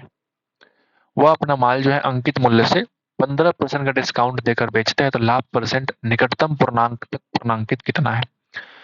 तो 15% कितना हो जाएगा 14.2, 14.2 और प्लस 7.1 यानी कि 21.3 अगर कम करेंगे तो यही तुम्हारा कितना हो जाएगा एसपी। तो 21 पॉइंट अगर इसमें से 3 कम किया हमने तो 120.7, यानी कि प्रॉफिट कितना हो जाएगा बताओ। प्रॉफिट है कितना 20.7%। और जरा ऑप्शन चेक करें, पॉइंट में कोई भी आंसर नहीं है क्योंकि यहाँ पे लिखा हुआ है कि निकटतम पूर्णांक तक पूर्णांकित। तो अगर डेसिमल के बाद 5 हो या 5 से ज्यादा हो तो पहले वाले में जोड़ दो, यानी कि 21% इज द रिक्वायर्ड आंसर, जो कि यहाँ पे ऑप्शन में 2 में दिया हुआ है। आसान सवाल। आगे बढ़ते हैं, नंबर 24 पे चलते हैं। तीनों का जो बराबर समतुल्य छूट, एकल छूट, जो भी कहें, इस तरह का सवाल बहुत बार हम लोगों ने कर रखा है, तो फिर से करने का मौका मिलता है आपके पास। ठीक है, तो 20 10 35 जिस तरीके से भी करना चाहें आप फटाफट कर सकते हैं। तो फास्टली कैसे कर पाएंगे आप मुझे बताओ। फास्टली हम बता रहे हैं कैसे कर पाएंगे। अगर मैं 35 और 20 को लेके चलूं पहले, तो आप बोलेंगे 35 और 20 कितना होता है 55। इसमें से माइनस करेंगे 35 का 20% या 20 का 35%, बात तो एक ही है। तो 3.5 गुना तो यानी कि 7 कम किया हमने, बन जाएगा हमारा कितना हो जाएगा बताओ 48%। यानी कि इन दोनों का जो वैल्यू आ गया वो 48% तो आ चुका है। तो अगर 48% और 10% फिर से अगर मैं निकालूं इन दोनों का, तो कैसे हो पाएगा। इन दोनों का सम हो जाएगा 58 और माइनस कर दो 48 का 10% या 10 का 48%, बात तो सेम है। यानी मैं कह सकता हूं 4.8 कम करोगे तो this is the required answer, जो कि 5 कम करने पे 53 होता है, और 0.2 एक्स्ट्रा यानी कि 53 तो 0.2 इस सवाल का आंसर है। आसान सवाल। आगे बढ़ते हैं, नंबर 25 के पास चलते हैं कि 14 व्यक्तियों में से पहले 13 व्यक्तियों का जो औसत वजन है, 14 व्यक्तियों में से जो पहला 13 है उसका एवरेज वेट है कितना 78 केजी। 14वें व्यक्ति जो एक बचा हुआ है, 14वां अंतिम व्यक्ति, उसका वजन सभी 14 व्यक्तियों के औसत वेट से 39 केजी अधिक है। अच्छा मुझे एक बात बताओ, 39 केजी अगर अधिक है इसका 14 के एवरेज वेट से, यानी यानी मैं कह सकता हूं कि 13 अलग अलग लोगों के लिए अगर एवरेज वेट तुम निकालोगे तो कितना अकेले कितना एक्सटेंड कर पाएगा वो बताओ। पूरे 14 के एवरेज से 39 ज्यादा है, यानी 39 जो है वो 13 में बढ़ जाएगा, यानी कि एक लोगों के लिए 3-3 kg एक्स्ट्रा लेके आ रहा है। मतलब मैं कह सकता हूँ कि 14 का जो एवरेज रहा होगा 78 में 3 ज्यादा यानी कि 81 रहा होगा, 81 रहा होगा। यानी अगर 14 लोगों का एवरेज 81 है, जिसमें ये फर्स्ट वाला जो अंतिम वाला विद्यार्थी है, विद्यार्थी बोलो जो बोलो व्यक्ति है, वो 81 से 39 केजी क्या है ज्यादा है, मतलब 81 प्लस 39 इज इक्वल टू कितना हो जाएगा 120 KG. So this is the required answer. अगर आपको ऐसे कंफ्यूजन लगता है, this is the best method. अगर आपको ऐसा कंफ्यूजन लगता है तो आप ऐसे भी कर सकते हैं। आप ऐसे भी कर सकते हैं कि 14 का आपको नहीं मालूम, अपने इसको x मान लिया, 13 का मालूम है आपको 78 के बराबर, और ये मालूम है आपको कि जो 1 वाला है आप इसको ऐसे लिखो डायरेक्टली। हमने क्या किया, हमने इसको ऐसे लिखा कि 14 गुना x इज इक्वल टू 13 गुना 78 प्लस जो एक है वो कितना है इस औसत से, यानी कि x प्लस 39 के बराबर है। आप ऐसा भी कर सकते हैं, बोलिए ना, कर सकते हैं ना। तो अगर मैं, क्या मैंने सही किया है? मुझे उम्मीद है कि मैंने सही किया है। तो अब मैं क्या करूंगा, यहां से आप देखो, अगर मैं इसमें से 14x कम करूंगा, कुछ तो मिस्टेक है भाई। 14 का हमने x मान लिया, अच्छा अच्छा, ठीक तो है, कोई दिक्कत नहीं। हाँ, तो इस x को आप इधर ले आओ, तो 39x नहीं बोले कि x प्लस 39 है, तो x को लिया इधर, तो आपने बोला कितना बन जाएगा बताओ, 13x के बराबर। यहाँ पे आप देखो क्या बचेगा, 13 गुना 78, और यहाँ बचेगा प्लस 39।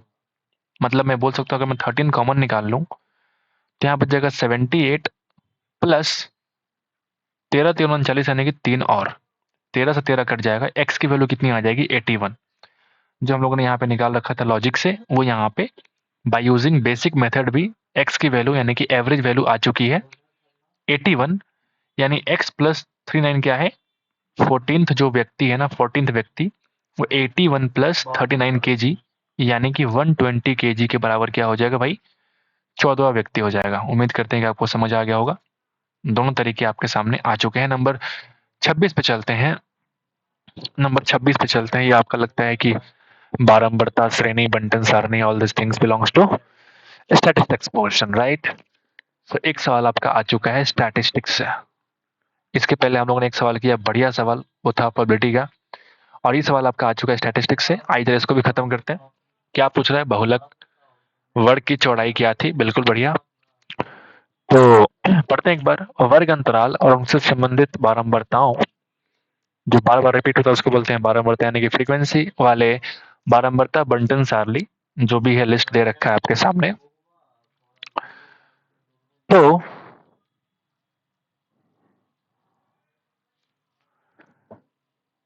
प्रस्तुत आंकड़ों के एक समुच्चय का बहुलक 48.5 है, ठीक है, 48.5 है। बहुलक वर्ग की निचली सीमा कितनी है, 46.5। बारंबारता 34 यानी कि फ्रीक्वेंसी है। मैं जरा इंग्लिश सोच रहा हूँ मन में।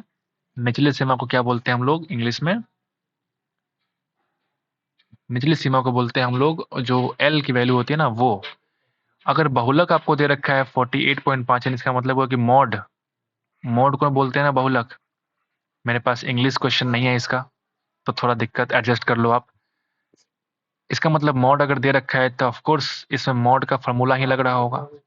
तो मॉड का फॉर्मूला होता है कि आपको पता है ना, एल प्लस, एल प्लस क्या होता है अगर आप देखें, F1 minus F0 upon 2F1, ये होता है ना, माइनस F0 माइनस F2, ये होता है, और इन टू जो चौड़ाई होती है ना उसकी h, उसकी हम लोग बात करते हैं।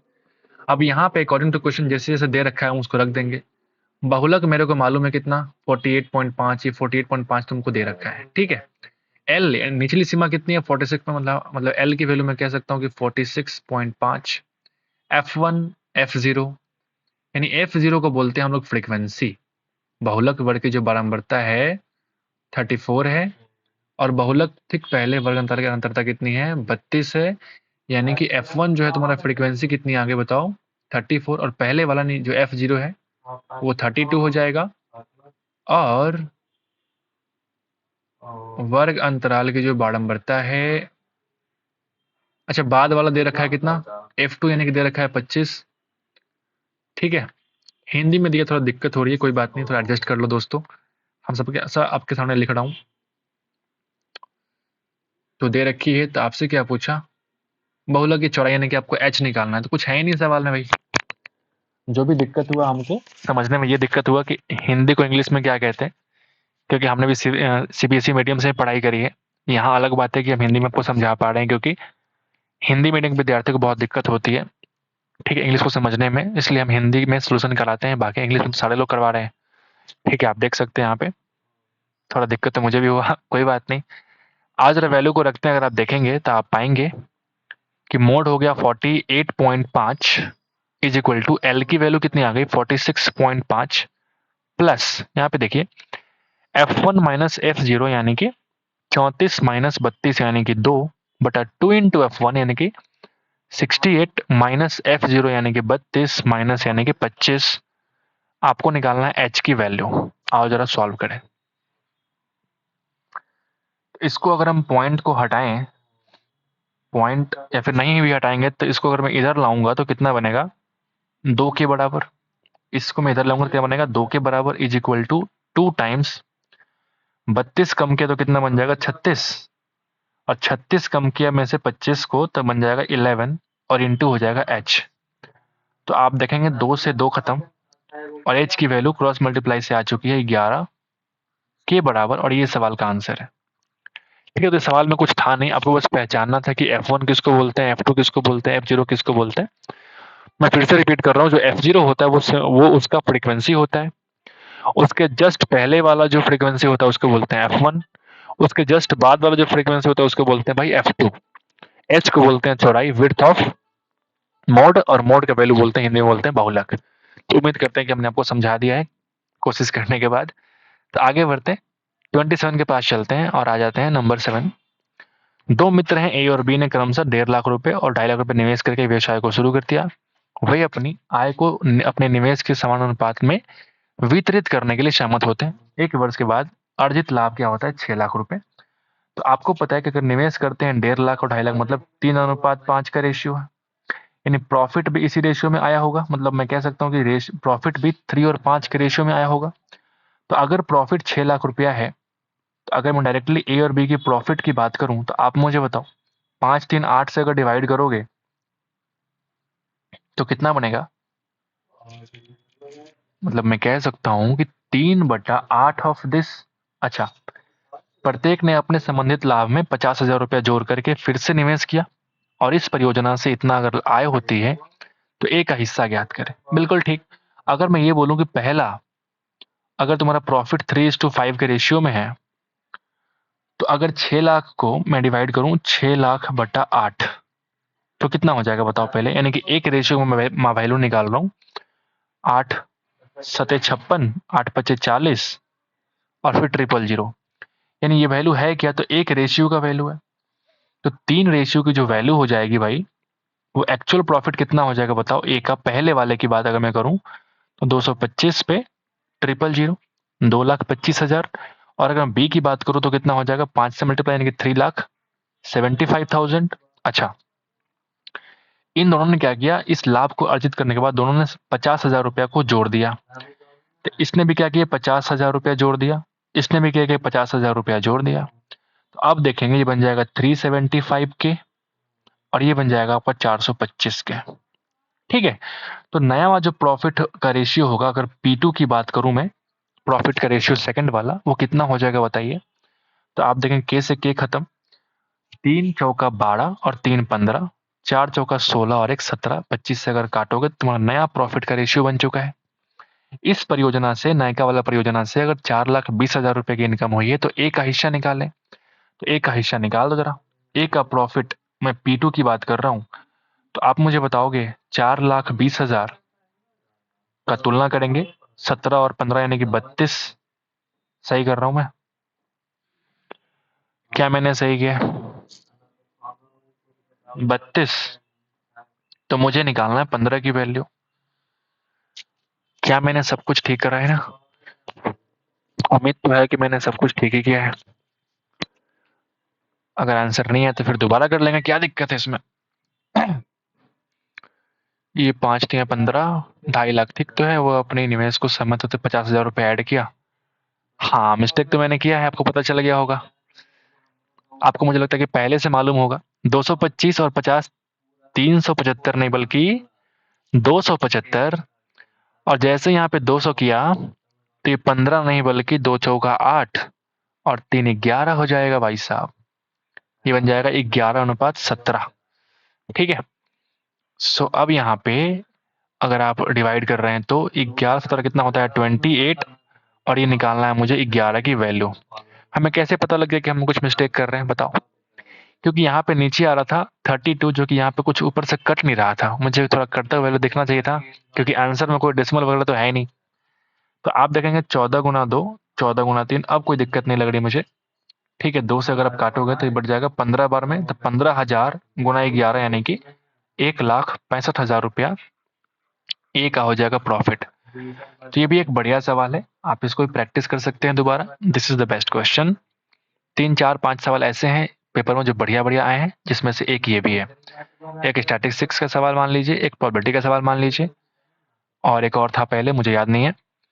बी ने एक थोक विक्रेता से 180 रुपया प्रति केजी की दर से 15 केजी आपने सेब खरीदे हैं। ठीक है, जो कि 1 केजी वजन के लिए 950 ग्राम वजन का उपयोग करता है। तो बी ने इन सभी सेबों को 180 प्रति केजी की दर से बेचा, लेकिन 1 केजी के लिए आपने 750 ग्राम का वजन का उपयोग किया है। तो इस लेन देन में, ठीक है, आपने बोला अगर सीपी की बात करूं मैं, 180 में खरीदा, ठीक है, लेकिन आपको पता है कि ये 950 ग्राम का यूज करता है आउट ऑफ 1000, यानी ये तुम्हारा सीपी एक्चुअल हुआ। अगर मैं एसपी की बात करूं, भाई, तो बी ने इन सबों को 180 प्रति केजी से ही बेचता है, लेकिन 1 केजी के स्थान पे 750 ग्राम बेचता है। मतलब मैं कह सकता हूँ 750/1000 बोल सकता हूँ। यहाँ 15 केजी का इस्तेमाल करने का आवश्यकता बनता ही नहीं, क्योंकि 15 केजी इधर भी लगाओ गुणाकर में, यहाँ पे तो कट जाएगा, कोई फायदा तो है नहीं। 180 180 खत्म हो जाएगा, यहाँ पे 1000 खत्म हो जाएगा। ये बनेगा आपका 15, ये बनेगा आपका 19। क्या मैंने कुछ मिस्टेक करी है? बताइए, ये इधर आना चाहिए मेरे हिसाब से। बोलिए ना। का वजन का उपयोग करा है।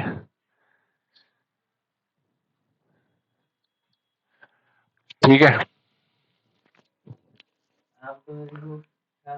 मैं फिर से कर लेता हूँ भाई। आपने क्या बोला कि 180 की दर से खरीदा, ठीक है, 15 केजी सेब खरीदे, जो कि 1 केजी वजन के लिए 950 ग्राम वजन का उपयोग करता है। यानी जो अगर तुम सीपी प्राइस की बात करोगे तो तुमने इसके लिए 1000 ग्राम के लिए तुमने दिया है, लेकिन एक्चुअल में ये 950 ग्राम में ही है। हमको ऐसे लिखना चाहिए था, हमने उसका अपोजिट लिख दिया। आपको समझना पड़ेगा कि हमने पैसा दिया 1000 ग्राम के लिए, लेकिन आपको मिला है सिर्फ 950 ग्राम, यानी कि थोड़ा वैल्यू आपने एक्स्ट्रा दिया है। यानी एक्स्ट्रा वैल्यू के लिए बड़ी वैल्यू ऊपर, छोटी वैल्यू नीचे। ये मुझसे मिस्टेक हो गई थी। ठीक वैसे ही 180 रुपए उसका किलो का ग्राम है। आप जो दुकानदार आपसे, जो भी कस्टमर आपसे खरीद रहा है सामान, वो पैसे दे रहा है 1000 ग्राम का, लेकिन आपने उसको दिया है 750 ग्राम, यानी कि वो थोड़ा वैल्यू क्या ले रहा है, थोड़ा सा उसको एक्स्ट्रा पैसा पेड करना पड़ रहा है। उम्मीद है आपको समझ में आ गया होगा। ठीक है, अब जरा काटोगे तो पता चल जाएगा आपको सब कुछ। ये बनेगा 15 और ये बनेगा 19। क्रॉस मल्टीप्लाई करने पे क्या हो जाएगा, सीपीएसपी का रेशियो आ चुका है 15:9। ये आसान सवाल था। ठीक है, हमने लिखने में क्या करी थी मिस्टेक, तो आप देखेंगे 4 का प्रॉफिट है आउट ऑफ 15 इंटू 100%, और ये तुम्हारा एक्चुअल क्या है, प्रॉफिट है। This is the actual profit. तो अगर आप निकालेंगे 5×3=15, 5×20, यानी कि 80/3%। इसी को हम बोलते हैं भाई साहब 26.67%। This is the profit of this question. उम्मीद है आपको समझ में आ गया होगा। चलते हैं आखिरी सवाल की तरफ। आखिरी नहीं बल्कि एक और सवाल और है। ठीक है। हरि, कमल और ललित, हरि भाई साहब, कमल भाई साहब और ललित भाई साहब ने एक चुनाव लड़ा है जिसमें 6050 वोट पड़े हैं और कोई वोट अवैध नहीं, मतलब सारे के सारे वैलिड वोट हैं। और उनकी संख्या है कितनी, तो आप बोलेंगे 6050, इतने वोट पड़ गए हैं। कमल को हरि और ललित से प्राप्त वोटों के 142% अधिक वोट प्राप्त हुए। कमल के बारे में कह रहा है कि हरित और ललित दोनों के सम से 142 ज्यादा। तो अगर मैं 142 नहीं बल्कि 42 की बात करूं, इतना परसेंट का मतलब कितना होता है, 42/100, यानी कि बोल सकता हूं 21/50। 21/50 यानी मैं ये कहूंगा, यानी मैं कह सकता हूं भाई, बढ़िया सवाल है ये। कमल को हरि और ललित द्वारा प्राप्त वोटों के इतना वोट अधिक प्राप्त हुए, यानी 21 ज्यादा वोट प्राप्त हुआ 50 से। यानी हरि और ललित मिलकर के अगर 50 वोट मिलता है इन दोनों को, तो मैं एक काम कर लेता हूँ, थोड़ा निकालने में आसानी होगा। मैं क्या करता हूँ, एल को पहले लिखता हूँ, के को बाद में लिखता हूँ, ठीक है ना। तो हम एल को पहले लिखे, के को बाद में लिखे।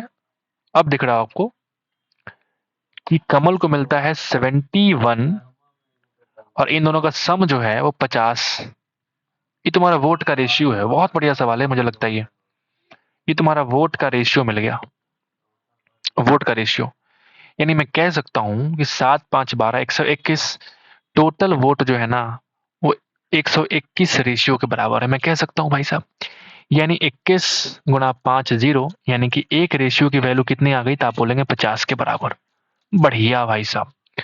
तो आपने क्या बोला, यदि ललित को डाले गए वोटों में से केवल 8% वोट प्राप्त हुए।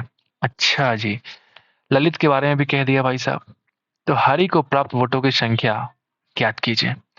अगर ये 50 का वैल्यू है, मतलब मैं कह सकता हूँ 50, एक का रेशियो 50, यानी 50 गुना 50, जो एक्चुअल वोट है, जो एक्चुअल वोट है भाई साहब हरि और ललित का, 50 गुना 50 यानी कि 2500 वोट्स हुए।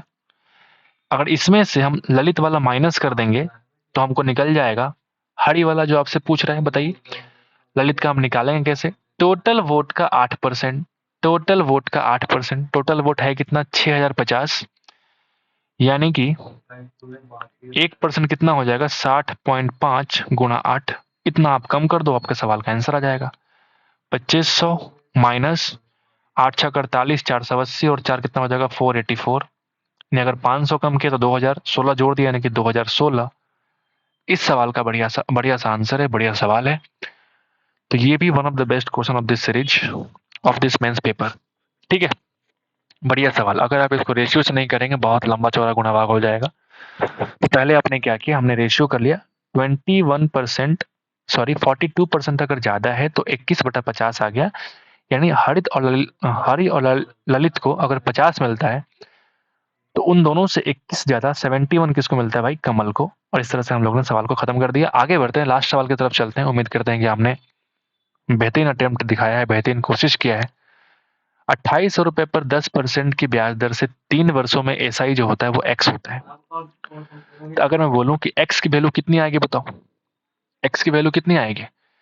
10% रेट, 3 वर्ष यानी कि 30%, 1 साल का 280, तो 3 साल का चतुर्थियां। आप बोल सकते हैं 280 गुना 3, तुम्हारा क्या हो जाएगा, एसआई बोलेंगे ना। यानी एक्स की वैल्यू कितनी आ गई, 280 गुना 3। और 6200 रुपया पर 14% की दर से वाई वर्षों में जो एसआई है वो कितना है, 1736। यानी अगर मैं बोलूं तो एक्स बटा वाई निकालना, मतलब एक्स पहले निकाल चुका है, वाई पहले निकाल लेते हैं। वाई कैसे निकाल पाएंगे आप मुझे बताइए, वाई हम कैसे निकाल पाएंगे। तो आप देखेंगे तुम्हारा 6200 रुपया मूलधन है और एसआई भी दे रखा है। तो हम एक काम करते हैं, क्यों ना फॉर्मूला अप्लाई कर देते हैं। तो आप देखेंगे 1736 रुपया एसआई, पी गुणा आर गुणा टी बटा 100। बोलिए ना, डबल जीरो कट जाएगा भाई। क्या 31 से कटेगा, क्या 31 से 2 बार में, 31 से काट के देखता हूं मैं एक बार। तो बन जाएगा 3×5 = 15, 155, 18×6 हाँ कट जाएगा भाई। 31 2 जा, 31 5 जा और 31 6 जा। उम्मीद करते हैं कि समझ आ गया होगा। 5 से काटा हमने 155, बच गया 18, यानी कि 186 कट जाएगा कि 6 बार में। फिर देखो आप 14 गुना 2 28 से कट जाएगा 2 बार में, यानी मैं कह सकता हूँ कि y की वैल्यू आ गई 2 साल। यानी x इतना और y इतना आ चुका, तो आपको निकालना है x बटा y। कुछ है क्या सवाल में? 280 गुना 3 डिवाइड करो 2 से, आओ जरा काटो, 2 से कट जाएगा 140 बार में, यानी वैल्यू आ चुकी है भाई साहब 420। So this is the required answer. इस तरह से हमने कंप्लीट किया CGL 2023 के मेंस का मैथ सॉल्यूशन हम लोगों ने खत्म कर दिया है। उम्मीद करते हैं कि आपको समझ आ गया होगा। ठीक है, तो अगर आपको अच्छा लगता है दोस्त तो एक बार लाइक कर देना। ठीक है, सब्सक्राइब करना ना करना तुम्हारे मर्जी के ऊपर है। लाइक करोगे थोड़ा मुझे अच्छा लगता है कि चलो भाई, अगर थोड़ा व्यू भी जाता है, 500 व्यूज भी चले जाते हैं, अगर आपने लाइक किया तो मुझे अच्छा लगता है कि हमने इतने लोगों के दिलों को छू दिया, हमारी कोशिश सफल हो गई। ठीक है, सब्सक्राइब आपकी मर्जी के ऊपर है, आपको सपोर्ट करना है मैं कर रहा हूँ, नहीं करना है मत करो। लेकिन अगर आपको लगता है कि हमने इस वीडियो के माध्यम से, ठीक है, अगर एक सवाल भी हमने आपको समझाया है, एक सवाल भी आपको फायदा हुआ है इस वीडियो के माध्यम से, तो हम एक लाइक तो डिजर्व करते हैं भाई। ठीक है, बाकी आपके ऊपर है। You can keep supporting me, you can keep loving me. So thank you guys for watching the video till this time, and I promise you to give the best quality content of mathematics, English and reasoning in front of all of you guys, right? But थोड़ा time चाहिए मुझे, क्योंकि time के पहले मैं फटाफट नहीं कर पाऊंगा। आप खुद सोचो कि बिना सब्सक्राइबर के ऐसे वीडियोस बनाना, इतना टाइम देना आसान भी नहीं है। फिर भी हम खुद को मोटिवेट करते हैं हमेशा आपके लिए कि चलो यार थोड़ा सा प्रॉफिट हो जाए आपको, है ना? So I hope this video is helpful to you guys. Thank you guys. Thank you.